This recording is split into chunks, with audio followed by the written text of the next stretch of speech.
So, hi everyone, welcome to another chat with one of my charities that I'm working with. So, today I've got Tracy from a wonderful charity called Young People and Children First.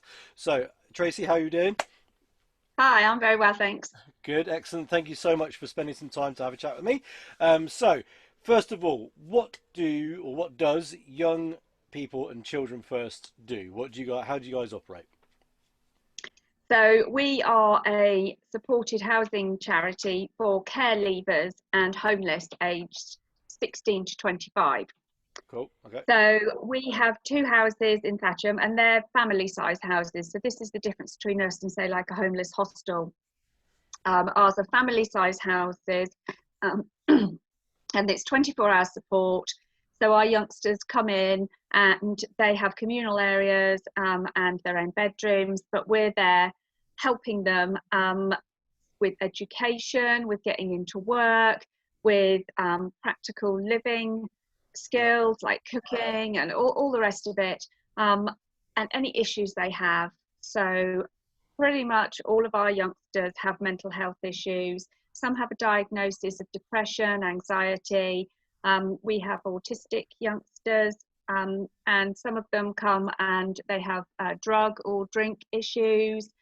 They've all had trauma in Yeah. their previous earlier life. They've all come with trauma, and we're there to care for them and hold them as they go through this teenage phase, which is hard for any youngster.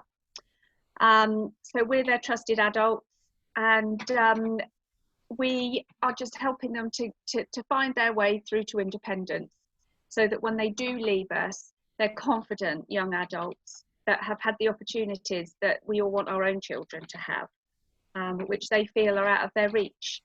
Yeah. So that's in a nutshell what we do. Cool. Um, but yeah. Okay, awesome. I mean, I've had the pleasure of working in your kind of arena before. I used to work with under 18 drug and alcohol users and with in the PRU system as well. So I've had a lot of contact with kids who I think would fit your clientele, umbrella remit, whatever you want to call it, quite well. So I can say, from first-hand experience what a massive benefit a charity like yours can provide for these guys and girls. Um,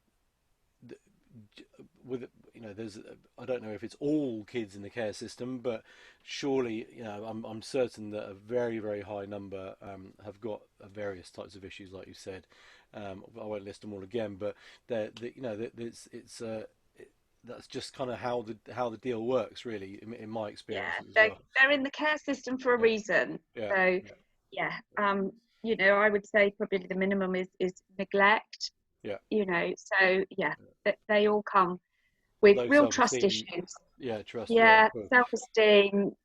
Yeah, And I think for me the thing that obviously you're helping to improve the quality of life of these young people, but the knock-on effect is that they are therefore potentially going to be a lot less have a lot less kind of impact to the wider society when you think about people who won't have had that support and whose issues carry on affecting their behaviour and their choices they make, and they end up with kids in the care system themselves, or they end up in the criminal justice system in some way, shape, or form.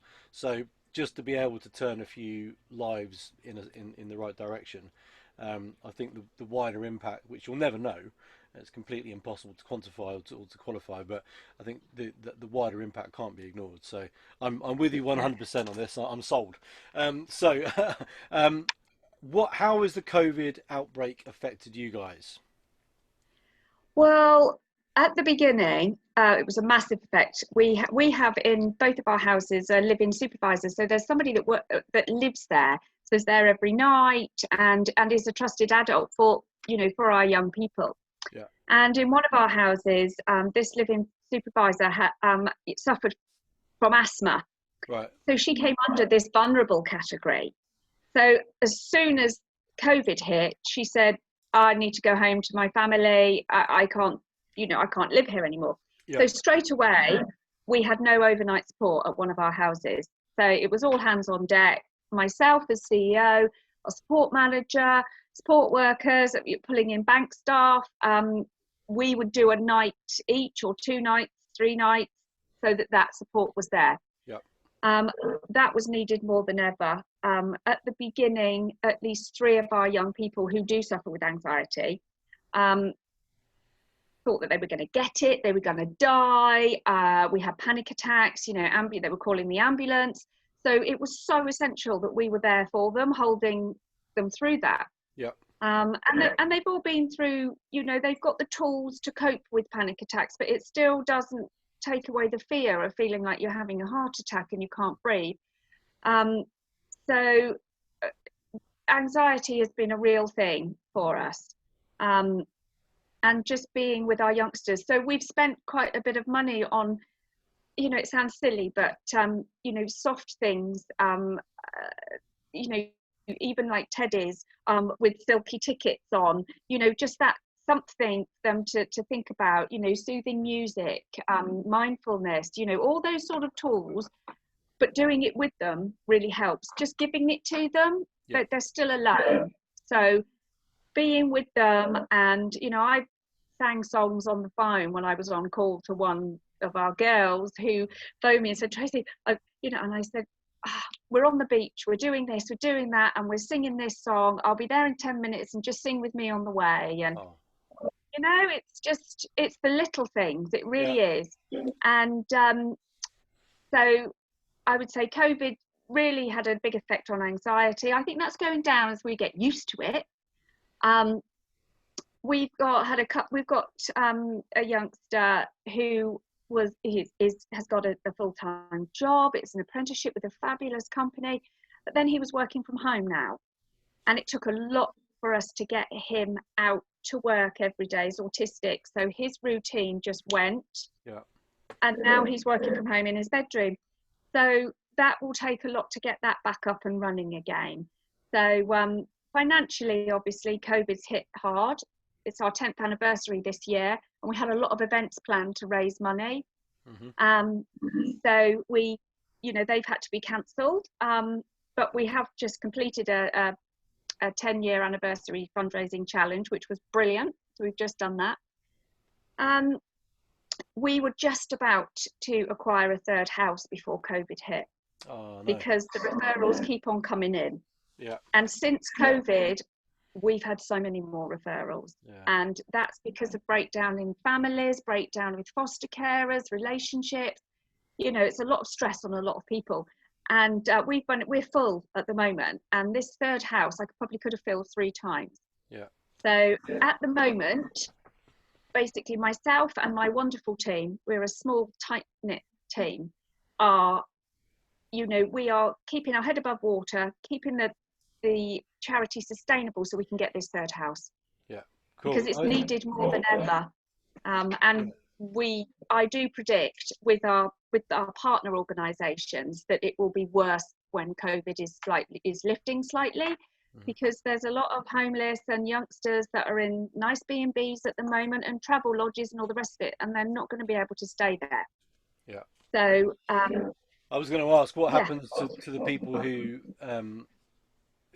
the kids and young adults that don't go to you, that should go to you and would be lovely if they had a place at one of your houses, but where else do they go? What's the Well, there's other providers, right, but they're much bigger. You know, our model is a family-sized home with, you know, you're part of a family. Yeah. So if you're over 18, you will go to a hostel which can house 60, and you're 18 to 100. Yeah. If you are younger than that, you will, if you can't go with foster carers for whatever reason you've decided to leave, you know, they will try and get you into housing, which is now possible. But for 16 to 18-year-old, you will end up going to what we would know as a children's home. Yeah. Which is like run by a business. Yeah. Or you will be on the streets. Yeah. So not reasonably bleak alternatives then, really, I guess. Yeah, I mean, you know, the homes and the hostels, they're run by the council, and they're really, they're really good for what they're for. But I think being an independent charity, me and my team can raise money so that we can provide those added value. It's not just a roof. Yeah. It's, it's spending time with them. It's getting volunteer opportunities. It's getting them driving lessons. It's Yeah. working with other employers so that we can get them apprenticeships. We can get them work experience. Our volunteers are maths and English teachers so that they can get the core education that they need. Cool. So it's those added things that Yeah. that we can do. Awesome. So last question then, and I'll let you get on with your day. No doubt, very busy. So I'm going to take up too much time. How can people help? Is probably the most important question. How can people help you guys in what you're doing? I would say visit our website, youngpeopleandchildrenfirst.org.uk. Hmm. Take a look. It tells you what we do and how our youngsters feel. And there is a page that says how you can help if you'd like to volunteer for us. There's lots of fun, lots of opportunities to volunteer. We're always looking for empathetic people who you want to help us and our young people, whether they're professionals or just their time, helping them in the garden, whatever. Yeah. If you don't have time for that, you can donate, and you can donate via the Good Exchange or Amazon wish list, or direct to us. It's Yeah. on Virgin, or it's all there on our website. So Awesome. yeah, have a look and see Fantastic. what we do, and lots of ways you can work with us. Yeah. Well, hopefully, some of the viewers of this video will, the videos I'm doing this week, and even later weeks, because I always keep the links for the charities I've worked with in the posts. Hopefully we can get some people switched on to what you guys are all about, and get some form of help. I mean, it's similar with Swings and Smiles. They were looking for Yeah, for people as well as money. So it's not always cash in the yeah, bank that makes a difference. I guess a great volunteer who's got lots of time to spare is worth countless, countless amounts of money in just themselves. So yeah, I'll try to support you in any way I can. Keep trying to signpost people to you guys, and yeah, just watch out for the posts. They'll be coming. All right. cool. That'd be Cool. All right. great. Awesome. Well, thank you so much for your time, Tracy. Is there anything else you want to add before we sign off? No, just No. thank you. We'll be All right. listening to your songs, and yeah, great. Let me know if you've got any requests, any birthdays, Yes. dedications, or anything. Give me a shout. Okay. All right. Cool. All Lovely. right. Thanks a lot, then, Tracy. Bye. Thanks. Bye.